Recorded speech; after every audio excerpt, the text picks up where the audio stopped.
నమస్తే welcome to APTS 24 news. ముందుగా headlines. 84వ అఖిల భారత పారిశ్రామిక నుమాయిష్ ప్రదర్శన కార్యక్రమంలో పాల్గొన్న మంత్రులు పొన్నం ప్రభాకర్, శ్రీధర్ బాబు.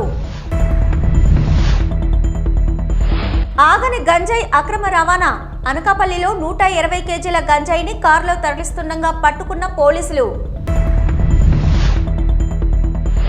మంగళగిరి నారా లోకేష్ ప్రజా దర్బార్ కార్యక్రమం. తమ వద్దకు వచ్చిన ప్రజా సమస్యలను త్వరితగతిగా పరిష్కరిస్తానని హామీ ఇచ్చిన లోకేష్. మరోసారి వివాదాస్పద వ్యాఖ్యలు చేసిన బీజేపీ ఎమ్మెల్యే. శబరిమల వెళ్లే భక్తులు బాబర్ మసీద్ కు వెళ్లవద్దన్న గోషమహల్ ఎమ్మెల్యే రాజాసింగ్.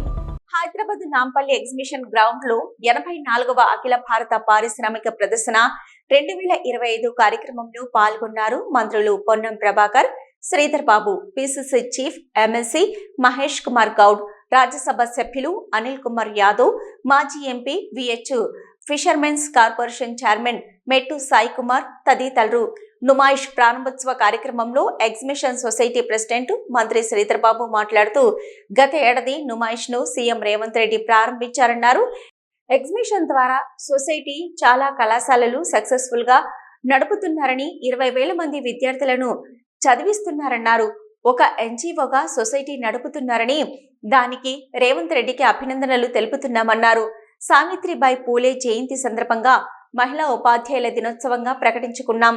కమలా నెహ్రూ పాలిటెక్నిక్ కాలేజీతో పాటు ఇంజనీరింగ్ కాలేజీని శాంక్షన్ కూడా వచ్చే ఏడాది ప్రారంభించుకోబోతున్నాం. రాబోయే రోజుల్లో మరింత పేరు ప్రఖ్యాతలు వచ్చే ఆలోచనలు చేస్తున్నామని తెలిపారు. మరింత పెద్ద స్థాయిలో ముందుకు తీసుకువెళ్లే ప్రయత్నం చేస్తున్నామన్నారు శ్రీధర్ బాబు.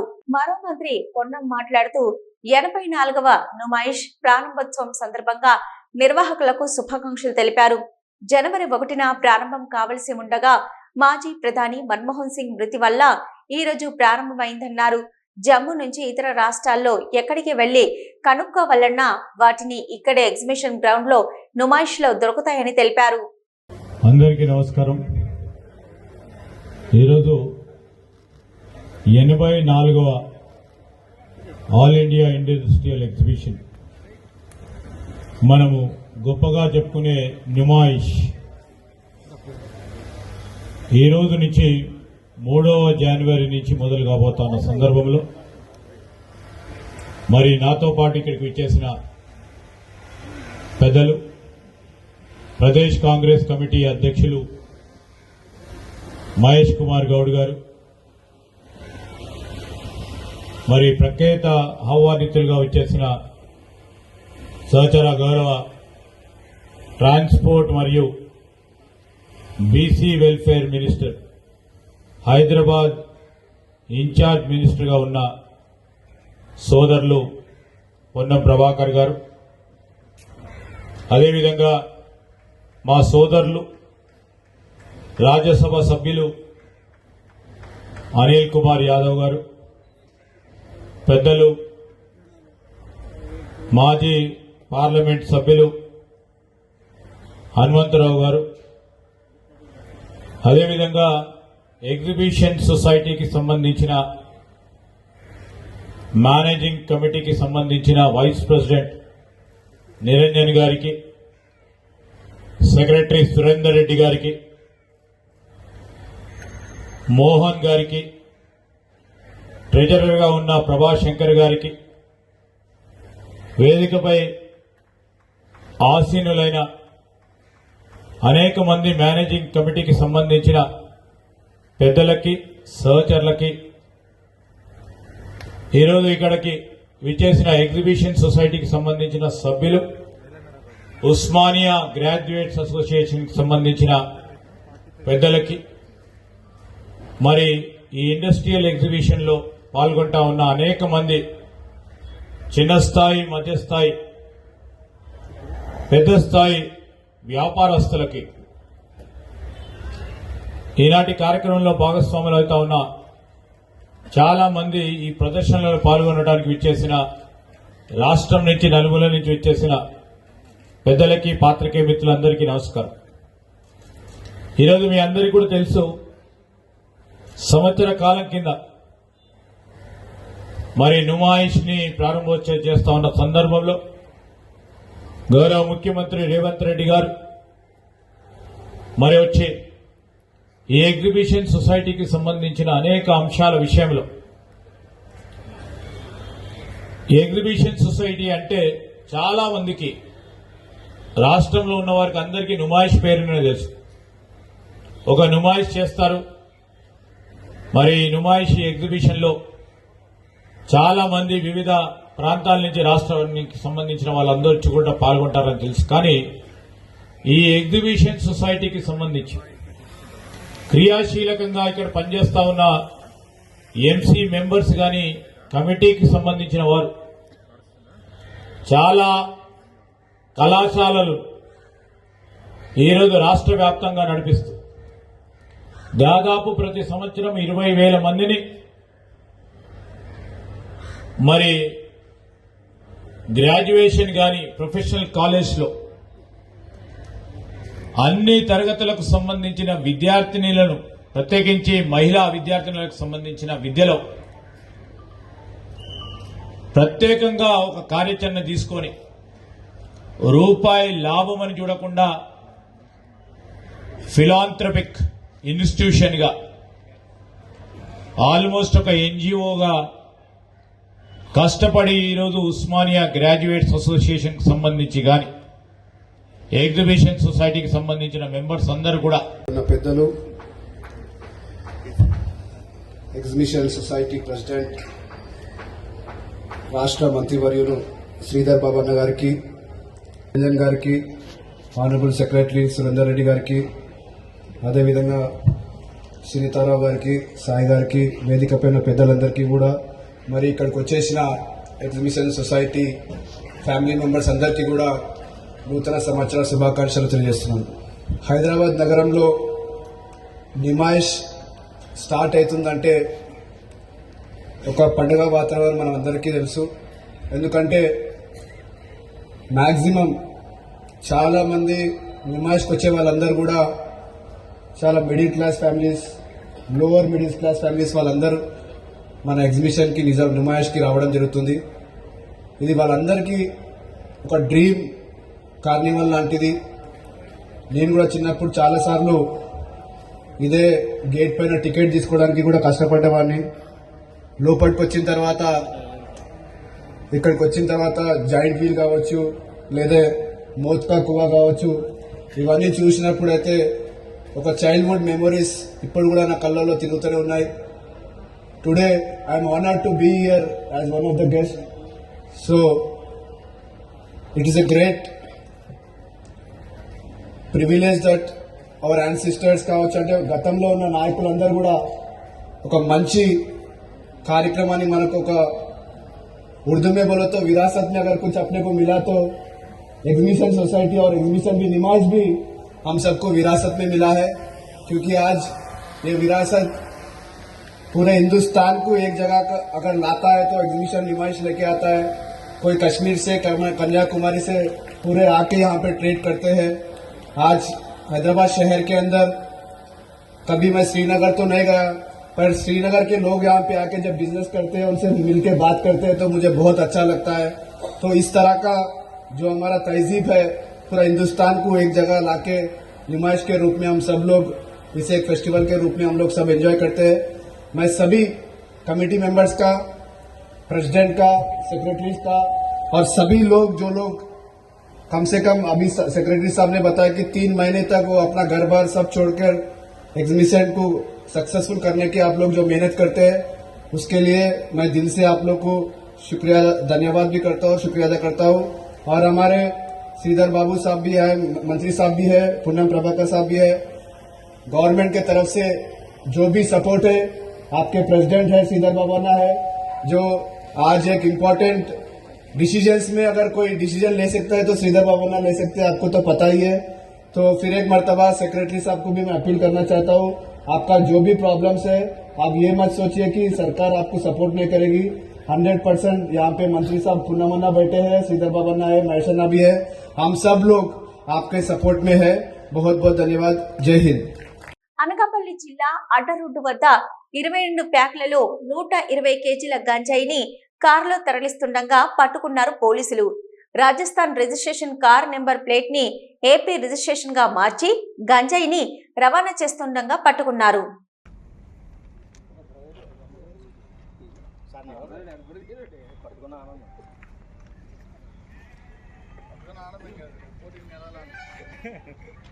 మంగళగిరి నారా లోకేష్ ప్రజా దర్బార్ కార్యక్రమం నిర్వహించారు. ఈ కార్యక్రమానికి విచ్చేసిన ప్రజలు తమ సమస్యలను నారా లోకేష్ దృష్టికి తీసుకొచ్చారు. సాధ్యమైనంత త్వరగా సమస్యలు పరిష్కారం అయ్యేలా ప్రయత్నిస్తానని హామీ ఇచ్చారు నారా లోకేష్.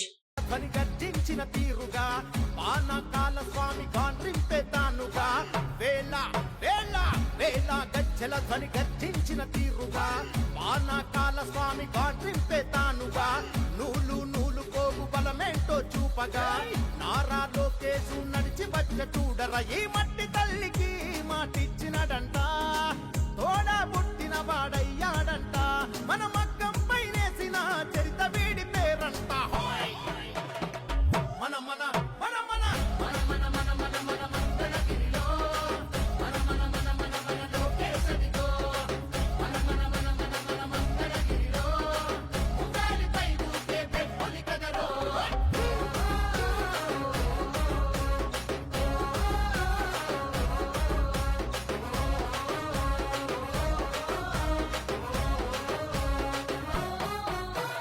అన్ననందమూరి కోరి పెట్టిన పేరు బలం, అందుకే అందరికీ నచ్చిందిర తన గుణం, నలుగురి కోసం ఒక్కడ దృష్టిలకై నిలబడమే కర్తవ్యం, ఆడబిడ్డ కోరుకునే పుట్టిల్లై తన హృదయం, అడుగడుగున సంక్షేమం అందించుట తన లక్ష్యం, అడుగడుగున సంక్షేమం అందించుట తన లక్ష్యం, తననెంతగా వేధిస్తున్న తల వంచగా కదిలాడు, ఒడిదుడుకులు వంటి చేత ఓడించే మనగాడు, మంగళగిరికి మాట ఇచ్చాడంట, ప్రతి ఇంటికి అభివృద్ధిని తెస్తాడంట, మన మగ్గం పైనేసిన చరిత పేరు లోకేష్ అంట. మన మన మన మన మన మన మన మన మన మంగళగిరిలో మన మన మన మన మన లోకేశదిగో మన మన మన మన మన మంగళగిరిలో ఉండాలిపై ఊకే పెట్టుని కదరో.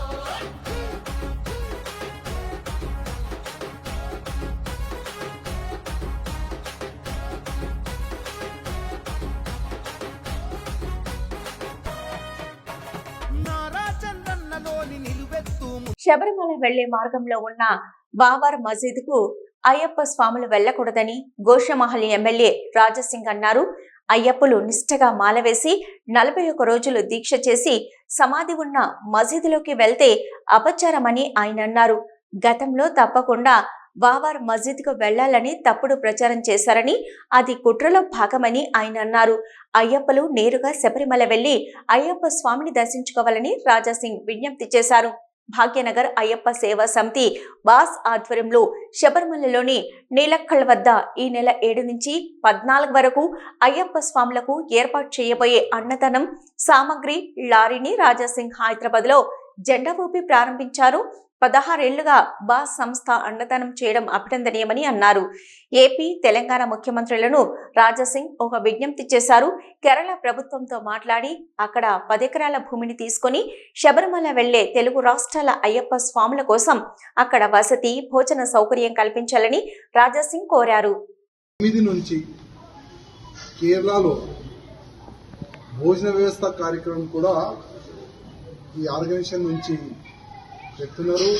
అది కూడా దాదాపు 16 ఇయర్స్ నుంచి అక్కడ భోజన వ్యవస్థ కార్యక్రమం జరుగుతుంది. మంచి మంచి కార్యక్రమాలు ఈ ఆర్గనైజేషన్ నుంచి జరుగుతుంది. నేను ఆర్గనైజర్ ప్రెసిడెంట్ గారికి, ఆల్ అయ్యప్ప భక్తులకి నా నుంచి శుభాకాంక్షలు, అదేవిధంగా ధన్యవాదాలు. అదేవిధంగా నేను ముఖ్యమంత్రి రేవంత్ రెడ్డి గారికి ఒక రిక్వెస్ట్ చేయాలనుకుంటున్నాను. ఒక చిన్న సొసైటీ కేరళలో మా తెలంగాణ నుంచి చాలా వరకు అయ్యప్ప భక్తులు వెళ్తారు. వాళ్ళకి ఎక్కడ ఫుడ్ వ్యవస్థ ప్రాబ్లం కానీ ఉండే వ్యవస్థ అట్లాంటి చాలా వరకు ప్రాబ్లం వాళ్ళకి జరుగుతుంది. ఒక చిన్న సొసైటీకి ఒక మంచి ఆలోచన పెట్టుకొని 16 ఇయర్స్ నుంచి వాళ్ళ ఒక సేవ అక్కడ చేస్తున్నారు. తెలంగాణలో వచ్చిన ఒక కొత్త గవర్నమెంట్, కాంగ్రెస్ గవర్నమెంట్, కేరళలో ఉన్న గవర్నమెంట్కి మీకు ఒక మంచి ఒప్పందం ఉంది.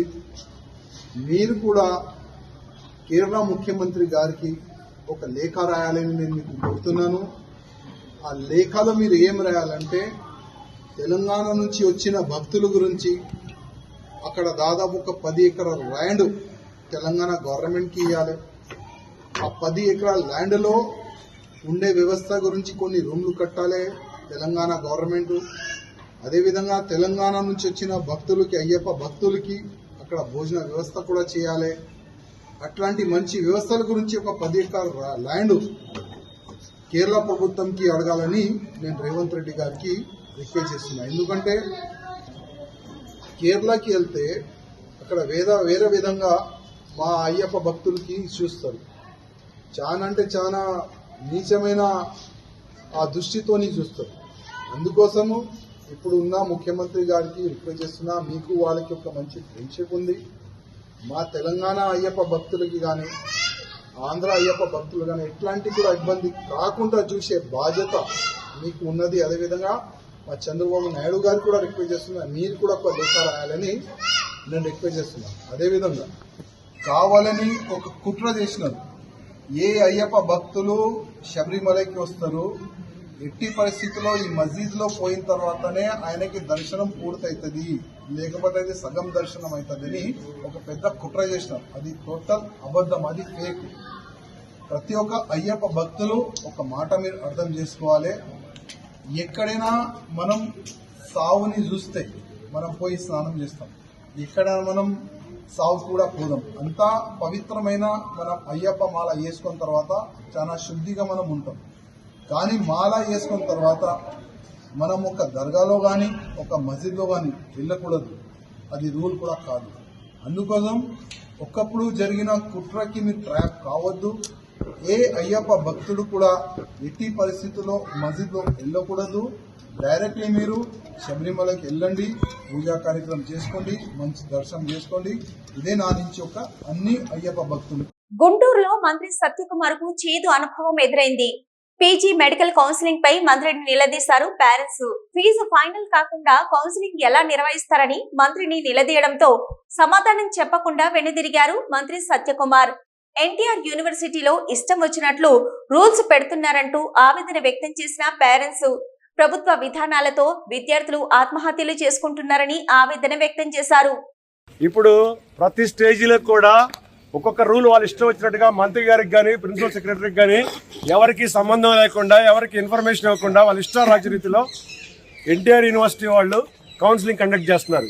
ఇవాళ ముఖ్యమంత్రి గారు చెప్పినట్లుగా ఒకవైపున విద్య, మరోవైపున వైద్య విద్య అని గట్టిగా చెప్తూ ఉన్నారు. కానీ వైద్య విద్య పట్ల ముఖ్యమంత్రి గారి దృష్టికి తీసుకువెళ్తున్నారో లేదో మాకు తెలియదు. కానీ తల్లిదండ్రులందరికీ కూడా చాలా తీవ్రమైన అన్యాయం. పిల్లల్ని మనోవేదన చేస్తూ సూసైడ్ చేసేటువంటి పరిస్థితిని కౌన్సిలింగ్ నడిపిస్తూ ఉన్నారు. ఒక పక్క తెలంగాణ వాళ్ళు లేట్ చేసినా కూడా చాలా చక్కటి రీతిలో కౌన్సిలింగ్ నడుపుతూ ఉంటే, మన రాష్ట్రంలో ఆదర్శప్రాయమైన ముఖ్యమంత్రి కన్సర్న్లో నడుస్తున్న ప్రభుత్వం అజమాయిషిలో ఉన్న యూనివర్సిటీ తన ఇష్టారీతిగా అక్కడ ఉన్నటువంటి రిజిస్ట్రార్ కానివ్వండి, ఇతరత్ర ఆఫీస్ సిబ్బంది కానివ్వండి, వాళ్ళ ఇష్టం వచ్చినట్టుగా జీవోల్ని మారుస్తూ, ప్రొసీడింగ్స్ మారుస్తూ, ఎవరో ఒక ఇద్దరు అడిగారని చెప్పేసి ఫస్ట్ కౌన్సిలింగ్ ఒక ఆర్డర్ ఇవ్వటం, సెకండ్ కౌన్సిలింగ్ ఒక ఆర్డర్ ఇవ్వటం, థర్డ్ కౌన్సిలింగ్ ఇప్పుడు నడవబోతున్నది. ఆల్ ఇండియా కౌన్సిలింగ్ లో ఇంకా స్టార్ట్ చేయలేదు. వాళ్ళు ఆల్ ఇండియా కౌన్సిలింగ్ అయిపోయిన తర్వాత మూడో రౌండ్ని మన స్టేట్ లో థర్డ్ కౌన్సిలింగ్ స్టార్ట్ చేయాలి. అది చేయకుండానే ఫ్రీ ఎగ్జిట్ అని చెప్పేసి ఒకటి ఉంటుంది. దాన్ని ఈ రోజు ఉదయం నుంచి సోమవారం ఉదయానికల్లా క్లోజ్ చేస్తూ ఉంటున్నారు. ఇలా క్లోజ్ చేస్తే ఆల్ ఇండియా కౌన్సిలింగ్ లో ఆంధ్ర రాష్ట్రానికి కావాల్సిన సీట్లని పిల్లలు కోరుకునే విధంగా ఉన్నటువంటి అవకాశాన్ని పోగొట్టుకుంటారు. ఇప్పటికే తెలంగాణ రాష్ట్రం కౌన్సిలింగ్ లేట్ చేయడం కారణంగా ఏమైందంటే, ఆ తెలంగాణ రాష్ట్రంలో ఉన్నటువంటి పిల్లలు అక్కడ కౌన్సిలింగ్ జరగదేవన్న అనుమానంతో ఆంధ్రాలో మెరిట్ తీసుకొని ఇక్కడ సీట్లు తీసుకున్నారు. అట్లాగే మన పిల్లలు కూడా స్టేట్ లో ఉన్న వాళ్ళు ఇక్కడ తెలంగాణలో అలాట్ అయ్యేటువంటి అవకాశం ఉన్న వాళ్ళు ఇక్కడ తీసుకున్నారు. దానివల్ల ఆంధ్ర రాష్ట్రం ఇవాళ కొత్తగా ఏర్పడే రాష్ట్రంలో చాలా సమస్యలు ఉన్నాయి. ఈ సమస్యలు కాకుండా ఎన్టీఆర్ యూనివర్సిటీ యాజమాన్యం పూర్తిగా నిర్లక్ష్య వైఖరితో పేరెంట్స్ వెళ్లి విన్నవించుకుంటున్నా కూడా ఇష్టారీతిలో కౌన్సిలింగ్ యొక్క ప్రాసెస్ నడిపిస్తా ఉన్నారు. దీనికి తీవ్రమైనటువంటి పరిస్థితి, అన్యాయం జరుగుతా ఉంది. మార్గదర్శకాలు ఇవ్వాల్సిందిగా కోరుకుంటూ ప్రార్థిస్తున్నాను. ఫిర్యాదు కోసం వచ్చిన మహిళతో పోలీసు అధికారి అసభ్య ప్రవర్తన వెలుగులోకి వచ్చింది. కర్ణాటకలోని మధుగిరి డిప్యూటీ ఎస్పీ రామచంద్రప్పకు కంప్లైంట్ ఇచ్చేందుకు ఓ మహిళ కార్యాలయానికి వచ్చింది. అయితే ఆ మహిళ పట్ల ఆ అధికారి అనుచితంగా ప్రవర్తించాడు. ఆమెను ఓ ప్రైవేటు గదికి తీసుకెళ్లి ఆమెతో అనుచితంగా ప్రవర్తించాడని, ఆమెతో పాటు వచ్చిన అనిల్ అనే వ్యక్తి వీడియో రికార్డు చేసినట్టుగా తెలుస్తుంది. ఈ వీడియో వైరల్ కావడంతో డిప్యూటీ ఎస్పీ రామచంద్రప్ప అజ్ఞాతంలోకి వెళ్లిపోయాడు.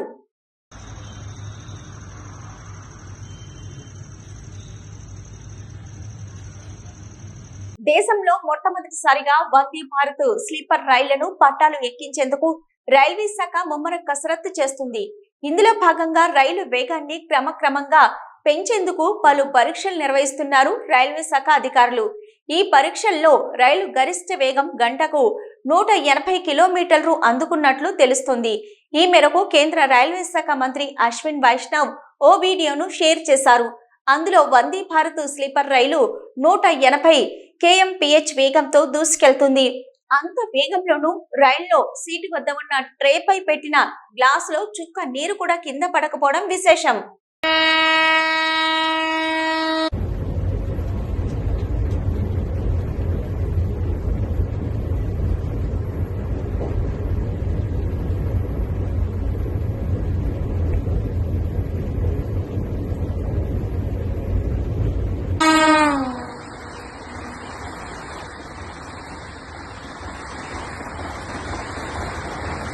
విశాఖపట్నం స్టీల్ ప్లాంట్లు A1, A2 కన్వేయర్స్ బెల్ట్లు తెగిపోవడంతో సెంటర్ ప్లాంట్ లో ఉత్పత్తి నిలిచిపోయింది.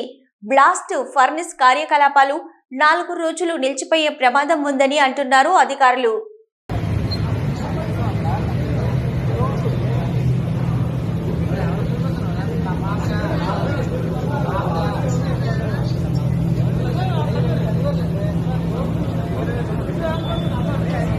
విశాఖలోని నావికాదళ రిహార్సల్స్ లో స్వల్ప అపశృతి చోటు చేసుకుంది.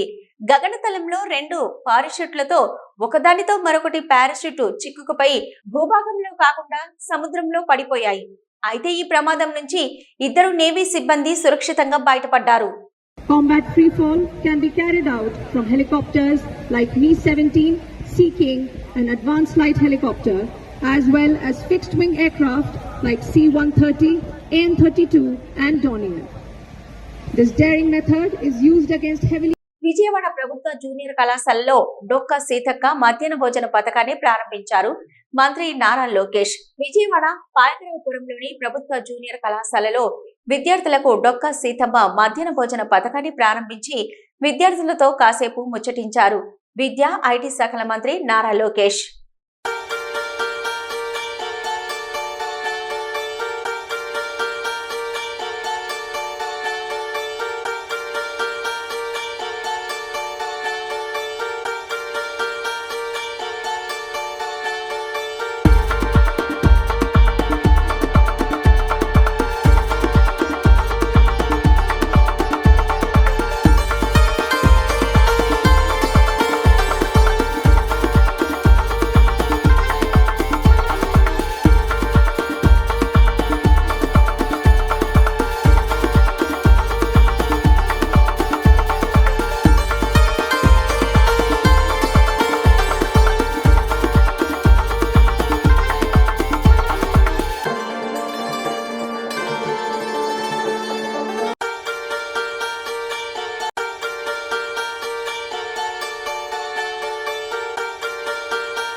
వ్యవహారంలో ఎంపీ విజయసాయిరెడ్డికి మరోసారి ఈడీ నోటీసులు జారీ చేసింది. గతంలో పార్లమెంటు సమావేశాలతో విచారణకు హాజరు కాలేనని విజయసాయిరెడ్డి ఈడీ విచారణకు హాజరు కాలేదు. తాజాగా విచారణకు హాజరు కావాలంటూ మరోసారి నోటీసులు జారీ చేసింది ED. Kakinada port money laundering వ్యవహారంలో ఈడీ విచారణ చేపట్టింది. ఈ రోజు చూస్తూనే ఉండండి న్యూస్ అప్డేట్.